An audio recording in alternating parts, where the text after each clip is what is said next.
I'm joined by Black Onassis with Chris and Danny, just about to start the UK tour.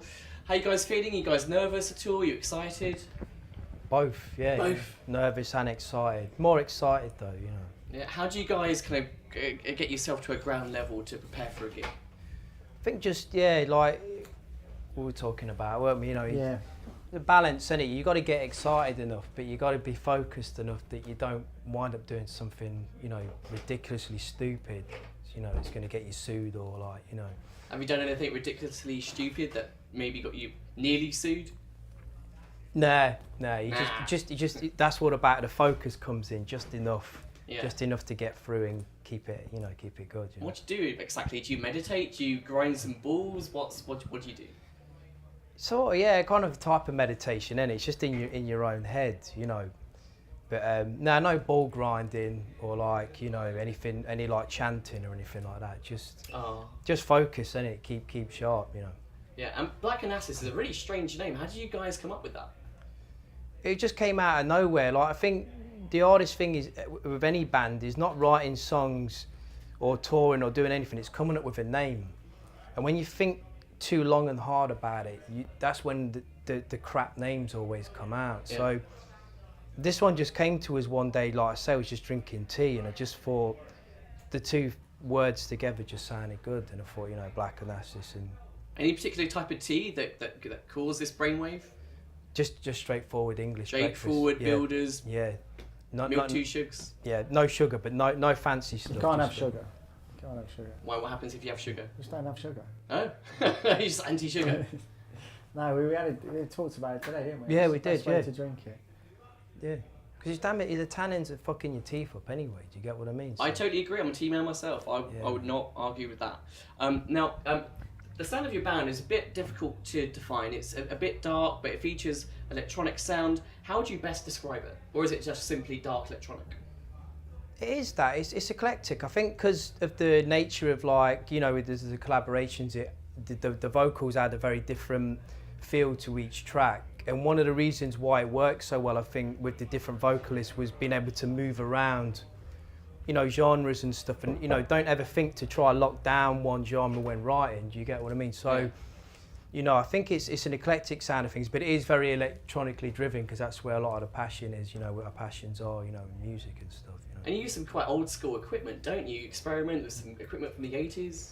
Yeah, a lot of this was done on a 6-track, like, cassette recorder, which was really good because it had this really dirty, like, overdrive, like, distortion things on it. It just made it sound really warm, you know. So, and also, like, small tape players and stuff like that, you know. It's just fun to do, you know, and it comes through when you're making it, you know. You ever tried a Casio keyboard?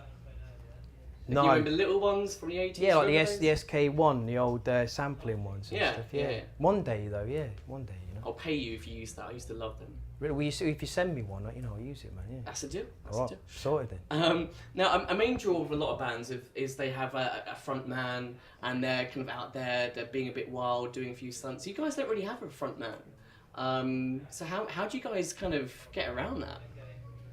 Just like, you kind of do it like in a sort of a dance format, I guess. A lot of it's sort of sample based and we can just tweak with it as we want to live, and we incorporate sort of, you know, sample based loops and stuff with live instruments, you know, and trying to sort of have the best of both worlds, you know, having your cake and eating it, so to speak. So sort of that's the way we get around it. And when we get out and play live, and obviously believe in it so much, you don't really give a fuck if people think, oh, it looks a bit weird because there's no singer or anything like that. It's just us out there doing what we love, you know. Okay. And I heard a rumour that movies inspire you to write music. So I was just kind of wondering what type of movies they are. Are they horrors, comedies, hardcore porn? What gets you going?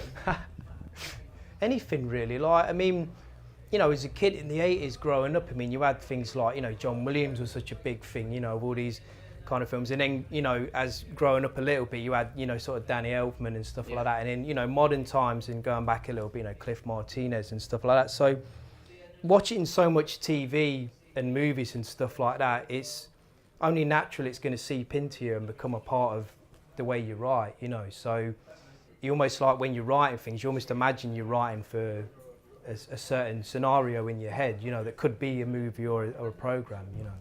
are there any big John Williams tracks that you always go back to, like, you know, Superman or E.T. or anything like that?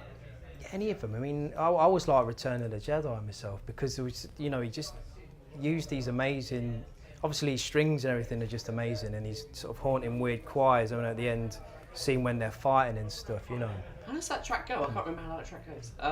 It's not the main theme. You're not talking about the main stuff. No, it was like it's when like Luke's fighting Darth Vader at the end, and the Emperor's like kind of sitting up there, you know, kind of being a bit weird, and just like a really just beautiful bit of music, really moving. Choir, you know. isn't it? It's like It is a choir, yeah. It looks choir, like almost like Templar type yeah, monks, isn't there? Yeah. And that's the one that really kind of gets you going and unlocks your creativity. Yeah, and then going further back than that, anything you like, you know, Bernard Herrmann or any of those sort of, you know, kind of things, you know, the old Hitchcock or Taxi Drive, you know, gets you going every time, don't it, you know? Yeah. Now, I know that you live in New York, and Danny, you live in Leicester. I do. How does that work? Because that is not exactly around the corner, is it? How do you guys practice and gig? Do you do that over webcams, or do you just have very expensive airfares every month? Just sort of, I mean, You send me tracks and to get the gist of it, and then just like we'd talk about it on Skype, and then just like get together and, you know, just play it and see how it goes. Yeah, I know that Chris, you were quoted as saying that you like New York, you love New York, but you hate the weather, especially when it's really sunny. And when it's really sunny, you actually miss the rain in Leicester. What's that about? You do miss the rain. It's weird. It's the things about. The thing in New York is like in the winter it's dead dry, you know what I mean, and you're dried out, and it's weird. In England, I know certain like feel to it, you know, the damp and all that sort of thing. Like you see it in a different way once you leave it. You get, you know, when you're looking into it from somewhere else, you know. So yeah, I do miss the rain a bit. Yeah. Now, Chris, most people will obviously know you from Kasabian. Do you have any concerns about people doing any comparisons with your band now and Kasabian? Not at all. No, I mean, it's very normal. Like, you know, most people have been exposed to music I've done as being with, you know, Kasabian. You get what I mean? So it's very normal to compare it, and also, you know, writing stuff in that band and contributing. You know, it's like, you know, it's a sonic footprint in their past. You know, so I think it's a natural thing. It don't bother me at all. Do you have any regrets? Nah, you can't live with regrets, man. You can't do it, mate. Nah, not at all. Now, guys, if someone hasn't heard your band before, what would you say to them to convince them to listen to your music and come to your gigs? I think it's just like, again, we were saying earlier about it, it's quite an eclectic mix of music and different sounds. You know, you can get people interested. Show-wise, you know, we do use like a bit of a visual element and stuff like that to mix in with the sound. So it's a lot, you know, it's a lot of experience of the senses and stuff like that. So I think, you know, there's something for almost everyone, you know, to come in and get something from, you know. Great. And have you guys had any embarrassing experience with anything that you've done around the band or on stage?